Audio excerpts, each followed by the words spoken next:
So, if there was one thing I was pretty sure I'd never see from Warframe under any circumstances, it was probably a musical number.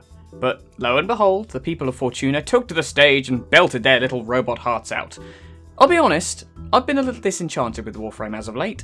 The sacrifice gave us some answers to questions we've had for years, but it felt stunted and a little contrived for the sake of a certain screamy boy. The idea of another open world didn't exactly fill me with joy either, but I'll admit, Fortuna totally blew me away before we even got to the other stuff. So, assuming you too were stunned by the extremely hummable Chain Gang song and didn't really follow on what exactly Fortuna is, Steve described it as a debt internment colony for those enslaved by the prophet of prophet himself, the one and only Nefanyo.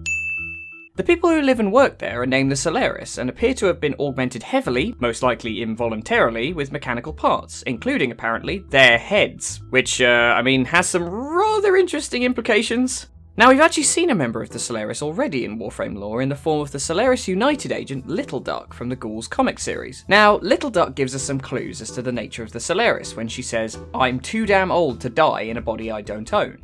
Combined with what we learned about the Solaris at TennoCon being a colony of debtors, we might be able to infer that their original bodies, or at least parts of them, are being held as collateral while they work off their debts. How they can still function without their own bodies might have been a mystery a few years ago, but at this point I think it's pretty obvious how they're doing it. It seems to me this might be an interesting look into how transference affects normal humans beyond what we learned from Sylvana in the Silver Grove. Then again, there's always the possibility that they did actually have their heads lopped off and their brains were digitised Cephalon style and plugged into the Matrix. Hey, it's no weirder than a wall of meat, right? Moving on, the Solaris are actually indentured to serve Nefanyo in his efforts to reactivate the ancient Orokin terraforming constructs scattered across Venus.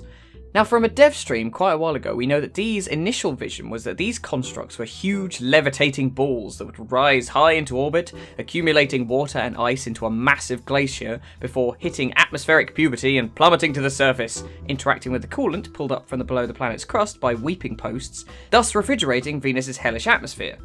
I don't know about you guys, but I think this seems pretty damn cool. Within the Solaris, there seems to be a few clandestine organisations and individuals who work against the Corpus in secret. The first of these is Solaris United, a group of rebels within Solaris who fight to liberate their brothers and sisters from their misery in service to the Corpus.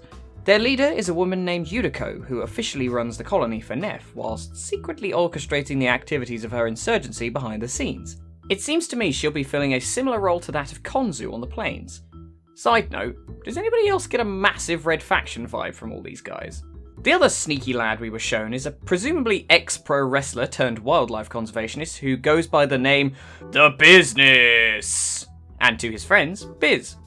Biz's official role is to recover subterranean terraforming tech for his Corpus overlords, but in secret he seeks to protect the exotic species that live out on the frigid tundra. It looks as if he's going to be outfitting you to go out and track various creatures before luring, trapping and rehoming them to a safe location from the Corpus Research and Feed Division. Just look at that whittle face! Out on the surface, Nef's Church of the Void seems to be going strong, so I hope we get a little bit more story here than we did with Vahek out on the plains. Nef has constructed hulking spiderbots called orbs to protect the Corpus bases scattered across Venus. I imagine these creepy crawlies will probably fill the role the Eidolons play on the plains, giving us a few new bosses to sink our teeth into. That being said, Steve implied they'd be out and about all the time defending various locations, so that begs the question, what threat lies in the endgame state of Fortuna where a massive blizzard transforms the terrain? Oh, and there's hoverboards too. I feel like all that needs to be said on that topic is, whoa, wicked gnarly man, yeah! So, we all figured we'd be getting a look at Open World Venus, and the cinematic quest teaser that followed on later was also pretty much a given. The middle child of this year's TennoCon, however, was a complete and total blindside for me at least. Railjack, in its conceptual state, looks incredible, but I recall there was a similar reaction to a certain other spaceflight mechanic back in the day. In any case, no matter how the actual game mode turns out, Steve has said the intention is to eventually replace travel via your landing craft with the Railjack. Which sounds pretty damn wizard if you ask me. If you've ever watched the old Dark Sector concept video from way back when, you can see plain as day that this is the game DE wanted to make. I used to love the space battles in Star Wars Battlefront 2 for the ability to land inside a capital ship and wreak havoc, whilst your mates do bombing runs on the outside, so you can imagine I kinda have high hopes for this. On the lore front, in the aftermath of the sacrifice, I was puzzling on how we'd get to the Tau system.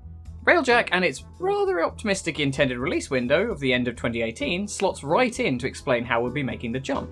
Speaking of Tau, this year we got a teaser that was rather more interesting than edgelord acrobatics. It appears that Lotus has finally and completely gone over to the other side in all her techno-organic glory.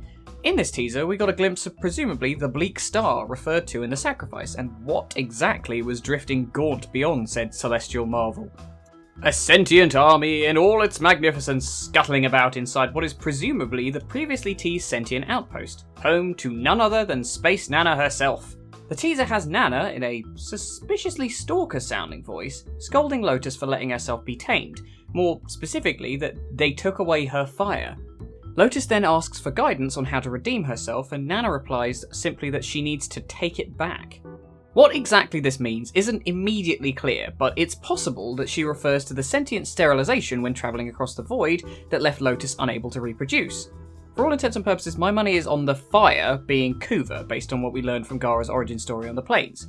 I've already covered it in another video, but the short and relevant version is that a sentient realised that Kuva could restore its ability to reproduce, assuming it could find a renewable source. Said sentient found this wellspring in the form of the Unum, the tower outside of Cetus, but it was destroyed before it could test its theory.